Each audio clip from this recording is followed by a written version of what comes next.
Okay, so this is our respiratory assessment on our patient here. So we've been called to a woman who's experiencing issues with her breathing, so we're going to say. So we've arrived on scene, we've got scene safety, PPE, and we're ready to go. So we've entered. Our patient is alert, as we can see they're talking to us as we've walked in, so our FPU is their alert. So then we're going to ask them a few questions. So, ma'am, you've called us for some breathing difficulties. Do you mind if we take some, do some exams to see if we can determine why you're experiencing these difficulties? Yes, we've got consent of the patient, so now we're going to begin.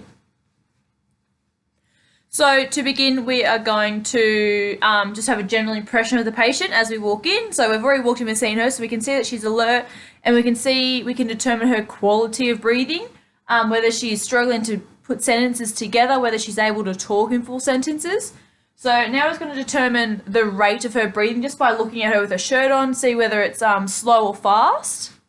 So determining that, we're going to then see the rhythm, see whether it's irregular or regular, whether she's taking a couple deep breaths in and then one out, whether she's taking normal deep breaths or what kind of breath she's taking, and then the quality of breath, whether they are deep or whether they're shallow. So I've done that, and then we are going to look at the colour of the patient, seeing whether she's a bit blue around the lips, looking at her hands, seeing whether she's got any clubbing on her fingers for CO2 retention, seeing if she's got any nicotine stains on her fingers from smoking. We're going to look around the area, see if she's got any like home oxygen, which she could be on from COPD or from some previous instances. We're also just going to have a have a general look at her and how she's looking as a person compared to a normal person. So now we've done that, we've examined all that. Her temperature could be cool or hot, so in this case she's going to be cool. Her skin colour, whether it's pinkish or whether she's a bit pale, like I said, a bit blue from having lack of CO2.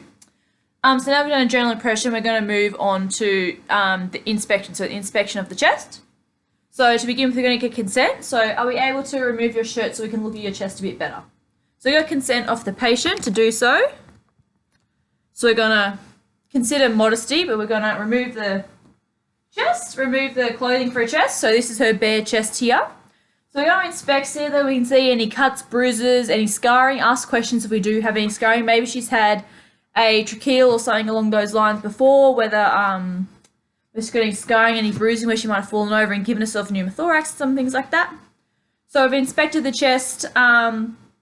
We are then going to count her breast rate to see, now that we can actually see her chest, and see whether it's symmetric or not. So we're going to count, wait for 30 seconds. We're looking for breaths between 12 and 20. So if that's there, that's fine. If not, a bit slow, a bit fast, bratty or tacky, we can determine that. And then we're just going to look at see whether it's symmetric or not, the rise and fall of her chest, whether we can see from here whether it's symmetric or not. We can see whether it's one side, whether she's using any nasal flares or whether she's using any accessory muscles to breathe and what position she's in. She might be in a bit of a tripod position trying to get some extra breaths.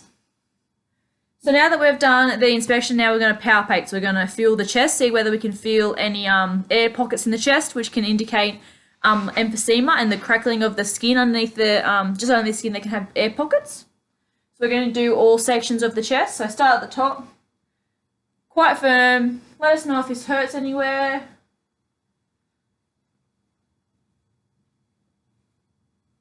Now we've done the front, we're also going to do the back. So pretend we're doing the back the same, exact same positioning. See if we can feel anything, whether it's sore anywhere. So we've done the front and the back of the palpating. So now we're going to move on to the percussion. So that's to see whether we can hear any sounds in the chest, which do indicate pneumothorax or fluid in the lungs. So we're going to take our middle finger and we're going to tap on it to see whether we can hear anything in the intercostal spaces. So same both sides. We're going to start at the second intercostal space. So that's the top lobe of the lungs. I'm going to tap it 3 times. If we can hear just normal sounds and there's nothing in there, then that's fine, just some air. Fourth intercostal space, now down to the 6th.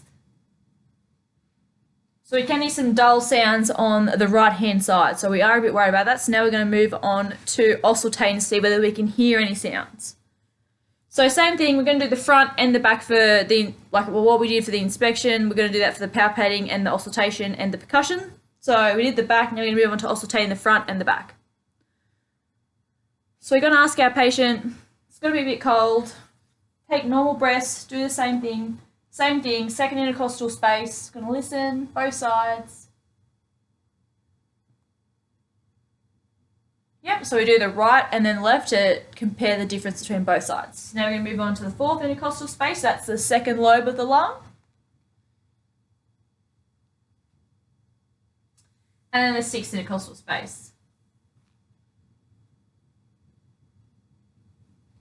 So we can hear some crackling on one side and then some dull sounds on the other side. So we can indicate there probably is a pneumothorax on the bottom right-hand lobe, so the third lobe on the left-hand side. So we're going to move on to doing the back as well, which I'm going to show the patient around and do the back. Running short on time, so I've done the back. So now we've done that, I'm going to explain the findings to the patient, saying, look, I think there's a possibility there's a pneumothorax. If you have fallen, that means that there's a hole in the lung and it's filling up full of fluid, making it hard for you to breathe. What we need to do is go to hospital so they can drain that fluid and fix that hole in the lung. So in that instance, we're just going to take the patient off to hospital and we're going to get that fixed for her. Thanks.